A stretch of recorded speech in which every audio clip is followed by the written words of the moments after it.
Ce week-end, on a assisté à l'un des meilleurs matchs de cette saison NBA. C'était évidemment le Nuggets-Spurs. Erwan, on a vécu un vrai beau match qui s'est terminé en prolongation. Il y a beaucoup de choses à raconter. Ce petit tir de Victor qui aurait pu continuer à écrire sa candidature pour le MVP. Finalement, c'est Jokic qui s'en sort. On va commencer sur du très large. On a vécu... un duel épique entre deux des meilleurs joueurs de la NBA, deux des candidats MVP tout simplement. Ouais, d'entre deux des meilleurs joueurs et deux des meilleures équipes. Voilà, faut rendre déjà un hommage collectif à ce match-là, parce qu'en ce moment, on voit aussi quand même des purges indignes de ce que doit être la NBA avec des équipes qui tankent sans se cacher. Et là, on a vu un vrai match de basket. C'est-à-dire que ça défendait des deux côtés, avec des magnifiques attaquants, des beaux collectifs, du coaching. Il y a eu plein de choses des deux côtés du terrain. Vraiment, je me suis régalé. Et Stan Van Gundy m'a régalé aussi. Il a dit au moins 15 fois pendant le match, c'est le meilleur match que j'ai vu depuis bien longtemps. C'est le meilleur match que j'ai vu depuis bien longtemps. What a show, c'est un peu comme ça. C'est vraiment... On sent que lui, qui commande quand même toute l'année, il s'est envoyé 2-3 purges dans des villes de merde au State. Et que là, le mec, il était là, il fait « Ah, merci messieurs !» Oui, c'est vrai. Donc voilà, mais attention, c'est ce qu'on nous aussi, on a la même sensation, disons-le. C'est ce qu'on a envie de leur dire, merci, parce que ça a été un match du début à la fin exceptionnel, un scénario fou. Il y a plein de choses à raconter. Mais ce qu'on peut surtout dire, c'est que les Nuggets sont clairement définitivement de retour, même s'il y avait encore quelques petits absents, sont définitivement de retour, et que les Spurs, alors oui, pas d'expérience de play-off, mais eux, en tout cas, ils sont désormais prêts. Ils ont qu'un truc en tête, c'est d'aller gagner le titre. Quand je les vois jouer ce match-là, pour moi, c'est une équipe qui veut être championne. On va prendre le temps de décrypter ce match, on va donner les stats, etc.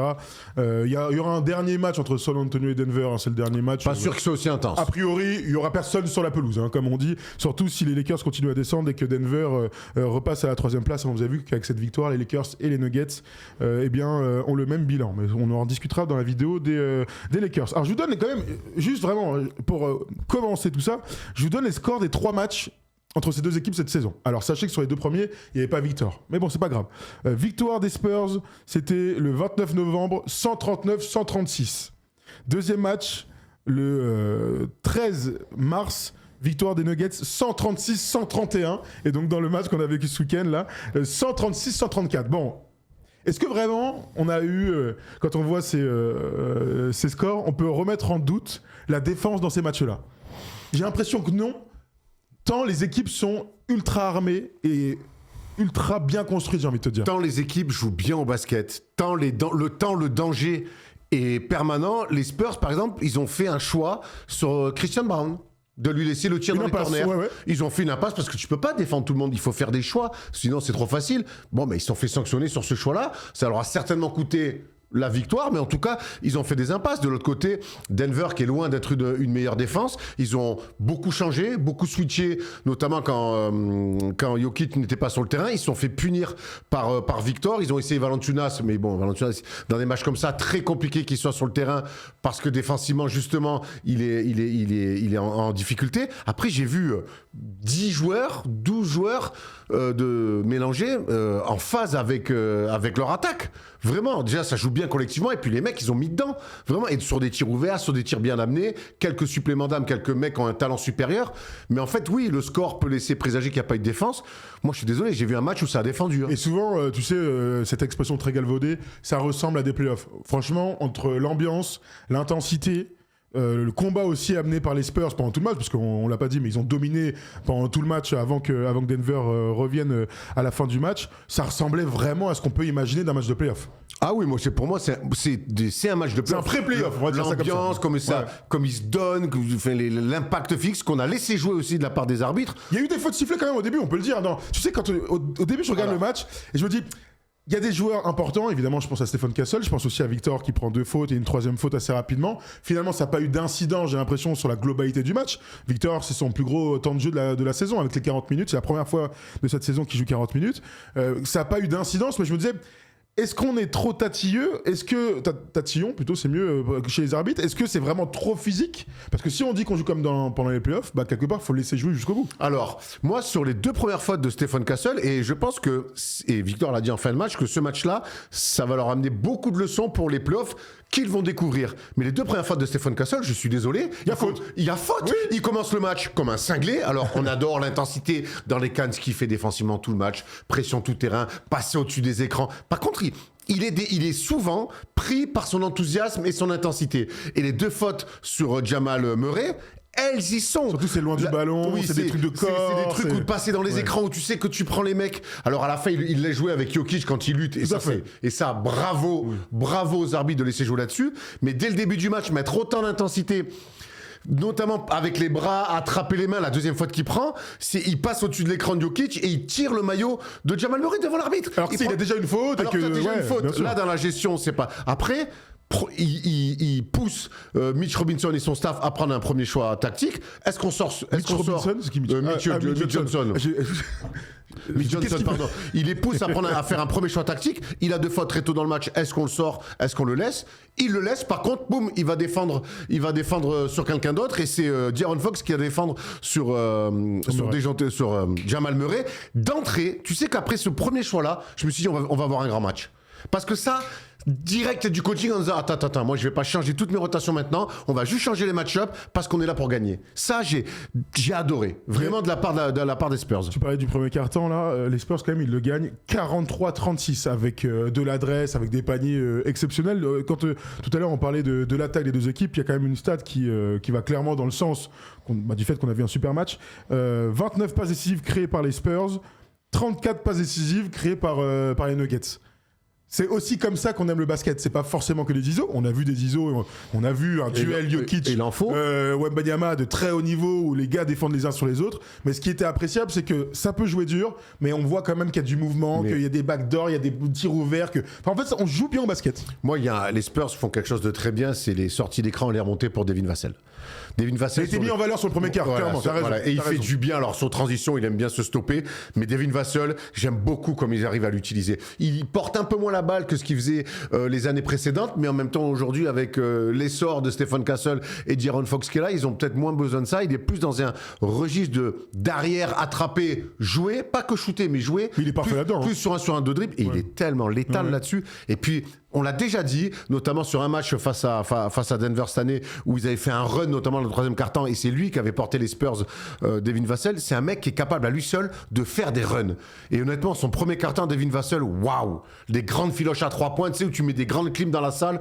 Donc, ces Spurs-là, quand même, ils font un début de match très, très sérieux. Je te donne quelques stats, Erwan. Devin Vassell, 18 points dans ce match-là. Je peux te donner aussi un Julian Champagny qui confirme cette saison, franchement, tu sais, ce soir, dans les NBA Classic Games, on met le match entre Victor et Jalen Brunson, le duel entre les deux joueurs, entre les Knicks et les Spurs, et donc parmi tous les joueurs, vous vous souvenez de la saison rookie des Spurs autour de Victor, on se posait la question de qui allait rester. Bon, évidemment, il y a Keldon Johnson, évidemment, il y a Devin Vassell, mais il y a donc Julian Champagny qu'on appelait Champomy pour se moquer limite de lui à l'époque. Aujourd'hui, il a pris la place d'Harrison Barnes dans le 5 majeur, et il ne fait que confirmer son adresse. On l'appelle Laurent Perrier.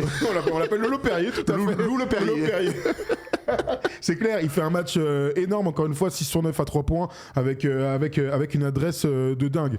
On continue dans ce match et on va accueillir notre premier auditeur pour parler de la fin du game. Je veux quand même que tu me parles un peu du duel entre Victor et Jokic. C'est pour ça qu'on aime le basket, disons-le. Extraordinaire. Et je vais commencer par Jokic parce que moi je milite quand même depuis pas mal de temps pour dire en fait les gars, il y a un pivot qui va faire une saison en triple-double et on est là à se dire attends, chez Victor, Lucan, mais je me attendez, l'autre là il fait des triple-doubles et c'est normal. Et ces derniers temps, il était un petit peu plus dans la passe que dans le scoring first, même s'il en gros, il était plus proche des 22 points que des 30. Mais oui. Et finalement, Victor qui la semaine dernière a remis sur la table le fait de dire que c'est le meilleur défenseur au monde, que la défense c'est 50%, t'as raison Victor, t'es le meilleur défenseur au monde, potentiellement le meilleur défenseur de tous les temps. Eh ben, il y a un pépère et t'as mis 40 sur la truffe. Ouais, c'est vrai. Et là, quelque part, je trouve que dans cette course au MVP, en tout cas de mon prisme, Nikola Jokic a rebattu encore les cartes, s'il fallait le faire. Est-ce que la victoire est plus importante que les stats individuelles? Il a les deux. Non, mais dans le sens où... Parce qu'on y reviendra sur la fin du match, je veux pas qu'on spoil, mais c'est vrai que si Victor marque ce petit tir... Certainement. Ça change complètement la narrative. Certainement, mais celui qui met le tir de la gagne... c'est Jokic. Tout à fait. Je vous donne les stats quand même des deux joueurs. Nikola Jokic, 44 minutes, 40 points, 13 sur 25 au tir, à 13 sur 15 au lancer franc. Vous vous souvenez quand on parlait des lancers francs pour Victor Wembanyama, il a réussi à faire mieux que Jokic. Donc je vais au bout de Jokic. 13 passes décisives, seulement 8 rebonds. Faute de goût, pas de triple-double pour Nikola Jokic à plus 12 de plus-minus. Victor de l'autre côté, en 40 minutes, il a 34 points, 8 sur 17, 16 sur 17 au lancer franc, 18 rebonds, 7 passes, 5 blocs. Non, mais franchement, le match était incroyable à suivre entre deux mecs qui ont joué des 1 contre 1. C'est-à-dire que là, au bout d'un moment, c'est balle post-up, on se joue, on est de face, on est chacun avec nos qualités. Et on voit aussi la progression de Victor dans ces moments-là. Avant, il se fait toujours bouger. Et l'autre, il est dur, comme il est terrible. Hein. Est terrible. Mais moi, par contre, je pense que Nikola Jokic est le seul joueur au monde à être capable de faire ce qu'il a fait sur... À mettre des tirs à moins de 3 mètres en fait, sur le 1 contre 1. Parce qu'il attrape sur les timings. C'est-à-dire que je te mets un petit coup d'épaule et Jokic est quand même plus lourd. Donc le temps que tu recules, quand tu es sur le reculoir, hop, je mets le petit hook pour pas que tu montes. Toujours à contre-temps un peu. Ouais, exact. Ouais. Il le joue à contre-temps et sur le talent quand il met le fadeaway. Mais je trouve qu'il est allé le jouer sur des séquences de feintes où dès que Victor mordait à peine aux feintes, hop, tu fais ça, le temps que tu redescendes, moi je remonte. Ça a été très dans le détail, vraiment c'était comme j'ai vu comment Nikola Jokic a attaqué Victor Wembanyama, j'ai trouvé ça extraordinaire et évidemment qu'on s'est projeté sur une potentielle série en play-off. Et ce qui va dans ce sens dans le duel, c'est quand Valanciunas était sur le terrain, on est tous d'accord pour dire que Valanciunas c'est peut-être le meilleur backup que Jokic ait eu depuis que c'est une équipe qui vise le titre. La différence, parce que en vrai, si on nommait que Jokic est le meilleur joueur, l'un des meilleurs joueurs offensifs de l'histoire de la NBA, ils ont à peu près le même profil. C'est-à-dire que c'est deux grands très costauds, très durs, capables de mettre des hooks, post-up, capables de mettre des tirs extérieurs, même limite un petit mid-range pour Valanciunas, ce qu'on a vu avec la Lituanie à l'Eurobasket l'été dernier. Bon, ça va dans ce sens-là. Sauf que la différence entre les deux, c'est que quand il y a Victor, il y en a un qui va provoquer des fautes, qui va mettre des petits paniers. Puis il y en a un autre qui va se faire contrer 3 fois sur les 3 actions qui va... Et d'ailleurs, ça lui même limite rentrer un peu dans la tête. Oui. À un moment donné, il va le contrer très haut et tout. Et d'ailleurs, il sort derrière et David Adelman décide de jouer small ball parce qu'en fait, c'est trop pour lui. C'est trop pour lui. Après, il va le chercher au large, mettre une pression. Frère, c'est pas ton métier, il a fait faute. Viens t'asseoir, Kiki. Et puis c'est mieux. Ça, c'est les super moments de match de basket. C'est quand même Jonas Valanciunas, le mec. Je te propose d'accueillir notre premier auditeur ce soir, Erwan. Et c'est Ziggy qui nous a appelé. Ziggy, la famille. La famille. Ça fait des années qu'il nous appelle, Ziggy. Salut, tu vas bien ? Salut Ziggy. Ouais, tu nous entends Ziggy ? Oui, ça va, ça va. Vous allez bien les gars ? Super. Tu sais ce que c'est le point commun entre Ziggy et Victor ? Non ? C'est que c'est des garçons pas comme les autres. Ça marche. Ça marche. C'est vrai qu'elle est pas mal celle-là. Attends, c'est le moment de faire des blagues sur Céline Dion, pour le coup. Le comeback de l'année. Hein. J'ai vu ça en plus. Bah oui. Bon, si vous avez d'ailleurs des places, Erwan en cherche. Hein, je vous dis ça. À fond de malade, si vous avez des places, écrivez-moi. C'est pour toi, c'est pour quelqu'un d'autre. Tu connais. Pour ma cousine qui va se marier, qui est fan de Céline Dion. Mettez-le. Je mets l'oseille. Moi, je connais Céline, elle peut venir chanter à son mariage. Ah, ça serait génial. Alors, faut avoir par contre 2,4 millions à mettre. Je t'aime. Ah non, c'est pas elle, pardon. Excuse-moi, j'avais pas assez d'oseille, j'ai que Lara Fabian. Savoir combien Lara Fabian prend. Cher aussi. Hein. Non, mais juste pour voir. Juste pour voir si on peut se faire un kiff. Bon, bref. Ziggy. Bon, t'as entendu, on est quand même des fous sur ce match. Ça a été une super soirée de basket. T'as pensé quoi du duel là ? On était sur Jokic face à Victor. Juste avant de commencer, je vais faire une petite dédicace parce que je sais que Thomas, nous sommes fans des Lakers, c'est dur en ce moment.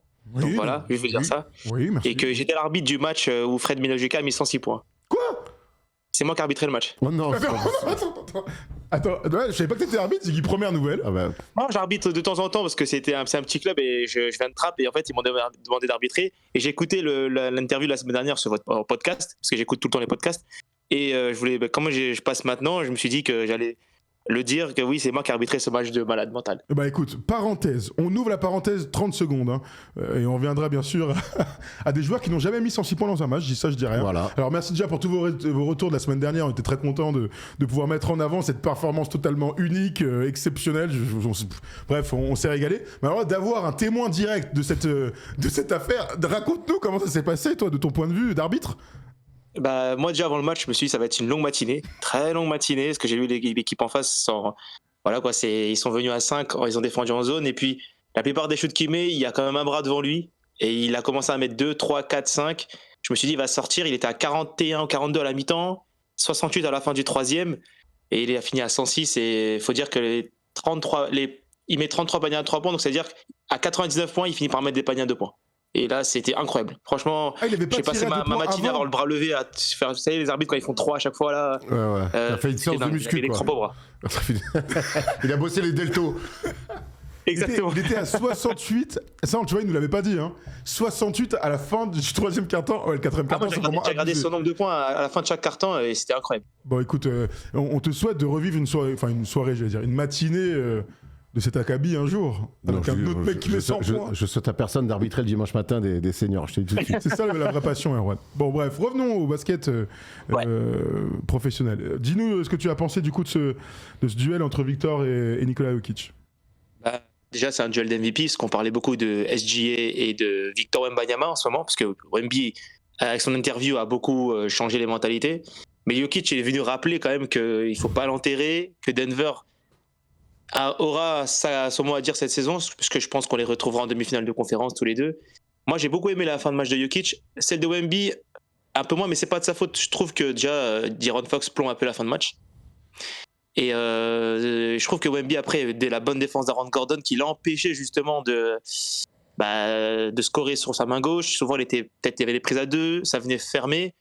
Et derrière, après, les shoots ne rentraient pas en fin de match, quoi. C'est intéressant ce que tu dis sur la fin de match de Victor. C'est que David Adelman, il a été très bon. Il savait qu'à un moment donné, il allait envoyer Aaron Gordon. Le problème, c'est qu'Aaron Gordon en attaque aussi, et il met des tirs importants. Bonjour. Il amène de la présence, il fluidifie le jeu autour de Jokic aussi. Tu peux pas envoyer directement Aaron Gordon sur Victor tout le match, sinon en attaque, tu le perds.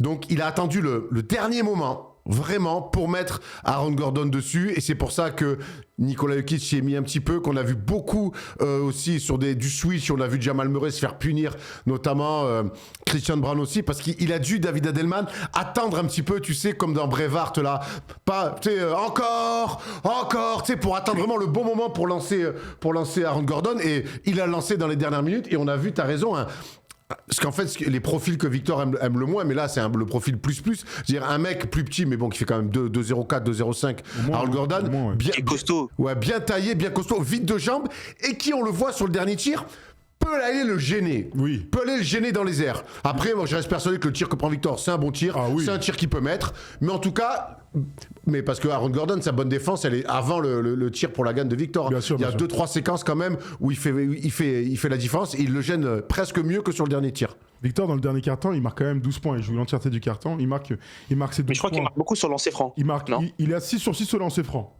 Ouais, voilà. Tu vois, c'est pas... Je trouve qu'il a beaucoup dominé. Je pense qu'à premier temps, les Spurs, je pensais que ça allait se finir très très mal pour les Nuggets, puisqu'ils archi-dominent par leur défense, leur puissance, et Victor, il est inarrêtable. Et puis on sent qu'il y a eu un ajustement, peut-être troisième quart-temps, début du quatrième, qui a changé un peu les choses, qu'il a un peu ralenti, parce que je pense qu'il aurait pu finir à 45 voire 50 points. Après, quand ils sont en small ball pour faire souffler Jokic, et qu'on l'a dit, Valanciunas peut pas être sur le terrain, il le recherche sur tout. À un moment donné, il y a un jeu à 3 avec Castle pour Barnes qui fait passe lobé sur Victor qui va marquer. Il a certainement faute. Ils vont vraiment le chercher proche du panier là pour se dire attends, là sur les mismatchs, on va le chercher là où il y a personne qui peut. C'est la grosse évolution des Spurs cette année. C'est l'énorme évolution des Spurs à ce moment-là d'avoir ce truc là de dire on joue proche du cercle, de vraiment appuyer là où ça fait mal. Moi, je les ai trouvés les Spurs, sauf peut-être sur les 2-3 dernières attaques, on va y revenir, mais je les ai trouvés jusqu'à là très très juste dans le match. Tu parlais des lancers francs assez rapidement. Moi, je trouve que c'est une véritable prouesse d'être dans un match aussi disputé à 17 lancers francs tentés pour Victor et à 15 lancers francs tentés pour Jokic. Ça montre à quel point ces mecs-là sont dominants. Parce qu'ils sont tout le temps en avance, toujours plus haut, plus vite, mieux placés. Et donc, la seule réponse de la défense, c'est de faire des prises à 1, voire 2. Parfois même, il y a des mecs qui sont carrément à 3 autour d'eux. Et les gars sont tellement bons, ils sont obligatoirement soit au panier, soit avec un tir ouvert, soit avec des lancers francs. C'est aussi ça l'évolution de Victor. Soit les passes D, t'as raison, pour l'un ou pour l'autre, bon, surtout pour l'un que l'autre, mais cette passe D pour Victor. Moi, je trouve que la grosse évolution de Victor, c'est aller chercher les balles en haut et que le collectif l'amène à faire péter les mismatchs, et aussi que sa présence sur les lancers francs, sur la ligne des lancers francs. Ça change absolument tout quand on devra se projeter un petit peu sur les playoffs. De toute façon, j'ai encore en mémoire quand même, l'année dernière, quand on parlait de l'évolution de Victor, c'était aller beaucoup plus sur la ligne, parce qu'on se souvient qu'il shootait beaucoup plus à 3 points, mais encore une fois, on le savait, et là ça confirme, c'était expérimental pour lui, et d'encaisser les chocs. Bon, là, cette année, clairement, on voit bien que sa sélection de tir à 3 points, elle est meilleure, même si à un moment donné, il en prend 2 un peu gourmands en contre-attaque, et que derrière, je trouve que dans la dureté qu'il amène, quand il fait mal aux adversaires, et pas que sur son talent, sur les impacts, il les abîme. Et je trouve même qu'il aime ça. À un moment donné, il y a un duel avec Jokic, il rate un panier bien défendu. Je sens qu'il prend du plaisir en disant ah voilà, ça c'est même my kind of defense. Ouais. Sur moi, ça j'aime. Je veux ça. Hier, j'ai vu un mec prendre du plaisir parce qu'il sait qu'il était à l'apogée de son sport. Ziggy, tu veux réagir? Arwan, il a dit la plupart de ce que. Un peu trop. Alors, je te pose une question. Alors, je lisais vite fait le chat. C'est Xavier qui nous dit ça. Wemby était fatigué à la fin de la prolongation vu qu'il n'a pas l'habitude de jouer plus de 30 minutes. Ça va lui poser des problèmes en play-off. Alors, je mets un point d'interrogation. Est-ce que Ziggy, dans ton esprit, ça peut être un facteur pour une éventuelle défaite des Spurs, la fatigue de Victor dans les fins de match? Non, parce que je pense que c'est dans une gestion la plupart des matchs. Quand on regarde, ils ont super dominé les matchs où il met 40 contre les Warriors, ils archi-dominent les matchs. Et je pense que c'est une gestion vu des playoffs où le combat, l'intensité sera beaucoup plus élevée. Moi, je pense juste qu'en playoffs, je suis pas inquiet pour Wembanyama, même si ce sera ses premiers playoffs. Je suis plutôt inquiet pour les autres autour.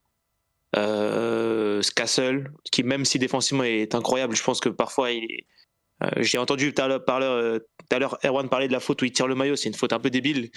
Je comprends pas pourquoi il fait ça à ce niveau-là. Mais De'Aaron Fox aussi, j'aimerais bien le revoir dans un contexte où il est quand même deuxième option et j'ai tendance à avoir plusieurs matchs des Spurs où à la fin, il se cache un peu, mais même au-delà, quand il a les ballons, on a senti un peu de fébrilité et hormis Harrison Barnes et peut-être Luke Cornett, ça va être un peu compliqué. Mais Wemby, j'ai pas d'inquiétude pour lui. Je pense qu'il sera au niveau et toute cette année où on a géré, et en plus il a été blessé un petit moment, je pense que ça lui permettra d'être costaud. Alors, question sur De'Aaron Fox, on nous vite fait ça parce qu'on est tous d'accord. Il est plutôt décevant. Il a eu des bons moments, j'allais dire dans le match, dans la saison. Il y a des bons moments. Le problème, c'est qu'il est venu pour faire la décision dans les moments importants. On n'est pas encore en play-off, donc on jugera sur les play-offs. Je vous donne quand même les stats de De'Aaron Fox. Sur le quatrième quart-temps, il joue 8 minutes 29. Il est à 2 points. 0 sur 2 à 3 points et on a tous vu les airballs. Et dans la prolongation, il joue l'entièreté de la prolongation. Il est à 1 sur 4 au tir pour 2 petits points. On l'a tous eu le même ressenti, Erwan. Il n'est pas souverain dans les moments les plus importants, là où en fait on l'attend. Il est en train de se faire grailler simplement par Stephen Castle, qui est beaucoup plus dans l'attitude, qui match beaucoup plus avec l'ADN de cette équipe. Moi, c'est pas la première fois qu'on voit ça. Après, De'Aaron Fox, il arrive avec un statut de vétéran, en tout cas dans cette équipe-là, et de mec ancien plus clutch de la Ligue. Mais en fait, quand je le vois là aux Spurs avec des ambitions qu'il n'a jamais connues dans sa carrière, il a été clutch avec qui? Avec les Sacramento Kings, mon gars. En saison régulière. En saison régulière. Qu'est-ce qu'on en a rien à carrer, en fait. Ce mec-là, en fait, depuis qu'il est en NBA, il est doué, il va plus vite que tout le monde, il vivait sur ses qualités athlétiques, physiques et techniques, mais il n'était jamais pris jamais étouffé par les résultats, par l'ambition en tout cas de sa franchise. Là, il se retrouve avec des gamins qui ont une ambition que lui n'a jamais eue dans sa carrière. Et je trouve qu'il est pris par ça. Et qu'en fait, on découvre un De'Aaron Fox qu'on ne pouvait pas voir avant parce que son équipe avait zéro ambition. Oui, il y a ce premier tour de play-off contre les Warriors qui perdent d'ailleurs dans ce match 7. Mais en fait, De'Aaron Fox, moi, je me suis fait une raison. Et d'ailleurs, dès qu'il est revenu de blessure, on l'a vu sur les premiers matchs dans les Money Time qu'en fait, que c'était pas assez inspiré, qu'en fait, il n'arrive pas à trouver le juste milieu entre moi ou Victor, où je me place, qu'est-ce que je dois faire. Le problème, c'est que pendant que lui se pose ces questions-là, les autres, eux, ils savent tous où se placer. Est-ce que c'est pas totalement prématuré? Parce que je trouve que là, le discours que tu as, qui aura du sens, peut-être dans un mois, dans 3 semaines, dans 1 mois et demi, dans 2 mois. Il aura du sens. Pour moi, il est prématuré parce que toute l'inexpérience dont on parle depuis, vous avez vu, Victor Scruit, etc., on a parlé dans le First Day Show la semaine dernière, en fait, on pourra avoir ce truc un peu, tu sais, j'attire vindicatif, un peu... je sais pas, radical. Genre, radical, en tout cas, limite un point final sur ce qu'est De'Aaron Fox. On se dirige vers ça, très honnêtement, on est tous d'accord, mais tant qu'il n'a pas eu le crash qu'on imagine, là, qui commence à se dessiner en play-off, je trouve que c'est trop prématuré. Son match, pour moi, de dire ça. Son match avant la fin, il est pas mauvais. Mais c'est la fin qui compte. Il met des drives, il met des choses. Ton discours, je peux pas le son. Mais moi, j'ai mes potes fans des Spurs à la fin du match. Le seul mot qu'ils ont la haine, c'est De'Aaron Fox. Mais on avait tous la même sensation. Là, le alley-oop qu'ils font raté, derrière le tir qui prend, je me dis, mais qu'est-ce que tu veux? Pas toi, quoi. Pas toi. Stephen Castle, on accepte parce qu'il est jeune. Toi, normalement, tu dois amener parce qu'il compense d'autres choses. C'est sûr. Donc, non, je vois pas ce qui va changer. En play-off, moi, je vois des mecs qui ont une dalle, une envie, une rage en eux, des dents qui rayent le parquet, ce qui n'a jamais été le cas de De'Aaron Fox. C'est pas pour autant que Mitch Johnson doit faire d'autres choix pour l'instant, rassure-moi, on n'y est pas encore. Écoute, on verra. Pour ça, il n'a pas fait d'autres choix, il est sur le terrain. Mais voilà, mais j'espère qu'ils vont continuer à lui faire confiance. Parce que de toute façon, quand tu fais de la vidéo, on les voit tous les actions, on vivait les mêmes trucs. Donc je pense que le premier qui le sait, c'est De'Aaron Fox. En saison régulière, t'as raison, il n'y a rien de définitif. Mais par contre, Victor, il dit un truc intéressant, c'est qu'après une défaite comme ça, on va en tirer les leçons. J'espère que Mitch Johnson va faire la même chose. Par contre, t'arrives en play-off, tu perds un match à domicile, match 1 ou 2, et il fait ça, dès le match 3, t'es obligé d'adapter. Hein. Mais il faudra en discuter à ce moment-là. Très prématuré, c'est juste que je dis. Ziggy, t'as commencé à en parler à De'Aaron Fox. De toute façon, s'il doit être benché pour gagner un match ou une série, faudra le bencher, il n'y a pas de discussion, même si c'est le plus gros salaire de l'équipe. Moi déjà de toute manière je voulais que Harrison Barnes soit sur le terrain à la fin, à sa place plutôt. Je trouvais ça beaucoup plus plus logique parce que la fin de match c'est plus compliqué qu'Harrison Barnes pouvait écarter la défense. Après en playoff, son statut de joueur clutch, même si c'était en saison régulière, c'est quand même l'un des seuls qui a un peu plus d'expérience, même si c'est une série de playoffs, c'est 7 matchs en 2023 contre les Warriors, ça peut compter. Donc je pense il y a une question de statut aussi, comparé à Dylan Harper qui est très jeune et Castle qui, même s'il amène des choses par la défense, ils vont quand même donner la balle à De'Aaron Fox sur la fin. Je pense que c'est compliqué de le bencher sur le 4e carton ou en cas de situation où c'est des 10 secondes, une possession ou même en prolongation, quoi. En tout cas, la saison montre qu'en fin de match, c'est mieux que Stephen Castle et les ballons. Sur Dylan Harper, on va voir, mais je pense qu'il ne va pas avoir 1000 chances en play-off, De'Aaron Fox. Je vous le dis direct. Moi, encore une fois, je vois l'ambition affichée de cette équipe-là, je vois le niveau de cette équipe-là sur le terrain. De'Aaron Fox, il ne va pas avoir 1000 chances.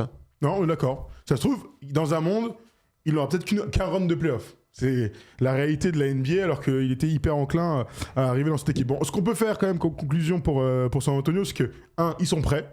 Oui. À jouer au même niveau que les meilleures équipes de la NBA. Les plus expérimentés même, voilà. Comment ça ? Les plus expérimentés. Oui, t'as raison, les plus expérimentés, ceux qui jouent le mieux au basket. On l'a dit tout à l'heure, ils sont dominants sur l'entièreté des 47 minutes. Ils sont à 2 doigts de le prendre sur ce tir de Victor qui aurait changé complètement la narrative du match. Quand on parle d'expérience, c'est aussi ces moments-là, voilà, d'être capable de rater, de se remettre et à marquer du coup les paniers les plus importants. On se met du côté maintenant des Nuggets rapidement, messieurs. Tu l'as dit en préambule, Erwan, eux aussi, on a bien la sensation que ils vont être parmi les contenders et que c'est tout à fait ce type de match-là face à... ils doivent prolonger leur série de victoires et ils sont face aux Spurs qui étaient à 11 ou 12 victoires d'affilée. On a vu le vrai visage des Nuggets. Qui est pas bon aux Nuggets ? Allez, on peut être un peu tatillon et dire Valanciunas, même si c'est plus le match-up qui lui convient pas que la prestation. Qui ça t'a dit ? Bruce Brown aussi, il a été beau. Il a été benché, mais on connaît sa valeur, lui. Oui, mais voilà, le trio Murray, Jokic, Aaron Gordon a été très bon. Oui. Cam Johnson a été précieux de malade mental des deux côtés du terrain. Il a mis des tirs et des drives archi importants aussi. Tim Hardaway Jr. a fait son taf. Non, on a vu Strother, on a vu Tim Hardaway Jr. T'as raison. Christian Brown aussi, il a mis dedans, il y a 3 points. Christian Brown, très bien. Et Christian Brown, il rate les deux premiers dans le corner. Et mon gars, je me dis, le troisième, il arrive, bam, il le prend de la même façon, il met dedans, je me dis, ça, c'est un mec qui bosse son tir. Et c'est quand même la différence entre la NBA et la N3. Voilà. Et honnêtement, et quelque part, il change le match. Parce qu'encore une fois, pour moi, c'est une impasse faite par les Spurs. Et il change le match quelque part parce qu'il met son troisième tir et il en met encore 2 autres très importants deuxième mi-temps dans le corner. Tu veux rajouter quelque chose, Ziggy, là-dessus ? Je trouve que de toute manière, je pense que si moi je dois faire sortir une équipe à l'Ouest, je pense que Denver, OKC vont sortir, et je pense que Denver à 100%, parce que Jamal Murray est encore meilleur que la saison précédente. Moi, je les vois sortir de l'Ouest sur 7 matchs face aux Spurs, même sur 6 matchs, et même sortir OKC. Donc, pour Jamal Murray fait pas un bon match. Jamal Murray fait pas un bon match, il fait un très bon money time. Il a 2 grandes filances à 3 points. C'est ça l'expérience. Parce qu'il est vraiment maladroit dans le match, on le sent. Il commence très bien, il finit très bien, et au milieu, heureusement après, c'est un super playmaker aussi, et tu le ressens. Très bien, il est super bien défendu. Ouais. Entre Victor sur les drop coverage, sur les pics, et chaque fois, Castle ou Dylan Harper, il passe au-dessus. passe. Ça, c'est des choix défensifs de très haut niveau. Il passe au-dessus des écrans et donc ils sont avec lui. Et derrière, t'as le mec qui est dans ton dos qui te met la pression et t'as Victor qui est en drop coverage. Ils l'ont très bien défendu, Jamal Murray. Et c'est d'ailleurs sur des décalages balle en main à 3 points, sur des décalages où il n'a pas eu à dribbler, qui met 2-3 points qui lui font du bien. Peut-être la seule inconnue pour Denver, c'est la gestion d'Aaron Gordon, parce qu'on sait qu'il le gère encore.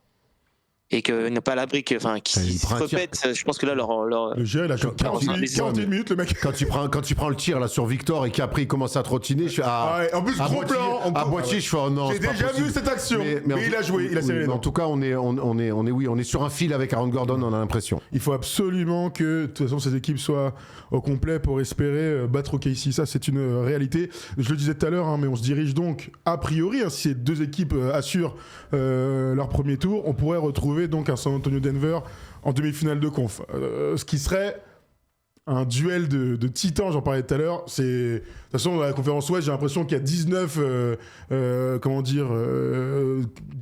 duels d'équipes qui seront cool. Moi, j'adorais l'idée de voir Lakers, Spurs au deuxième tour. Il n'y aura évidemment pas les Lakers. Et comme ça, on aurait un OKC San Antonio. Pour moi, c'est hyper important qu'on l'ait. A priori, c'est une possibilité qu'on ne l'ait pas du tout. Je vous le disais tout à l'heure, il y aura un dernier match entre les deux équipes. A priori, tout le monde sera aussi au repos. C'est tant mieux d'ailleurs. Voilà. On ne veut plus voir ces équipes-là. Voilà. Soyez au repos. Et après, tac, vous nous régalez en playoff. Faites comme Utah depuis mi-novembre. Et puis, vous êtes... Ou comme les Wizards aussi, apparemment, qui ont décidé on ne s'entraîne pas. Après, il reste 3 semaines de compète. On aura le temps d'en discuter. C'est une tournée qu'ils font les mecs en fait. Quoi. Même eux ils s'entraînent quand on est. Merci Ziggy de nous avoir appelés. Merci les gars, force à vous et bon courage à vous. Ciao. Plaisir. Ciao. Et bon, vous nous dites ce que vous avez pensé de ce match. Est-ce que c'est le meilleur match de la saison, tout simplement. Pas loin. Oui ou pas loin de toute manière. On en a vu il y a pas longtemps. On l'avait super bien vendu. C'est San Antonio OKC, non? San Antonio OKC. Il y avait aussi un match avec Boston. Il y avait un match avec Boston. Il y avait un San Antonio Détroit qui était de très haut niveau. Le San Antonio Détroit était super. On a eu quelques matchs ces derniers temps. Heureusement, il y a quelques très bons matchs. Et on oublie évidemment les autres matchs de cette nuit-là qui n'avaient aucun intérêt. Voilà, allez, on s'arrête là-dessus. Vous nous dites Jokic, Wemby. S'il y a une série entre ces deux équipes, on fera nos pronos. On aura le temps de le refaire. Mais si vous avez une préférence pour l'une ou pour l'autre, vous nous dites ça dans le chat.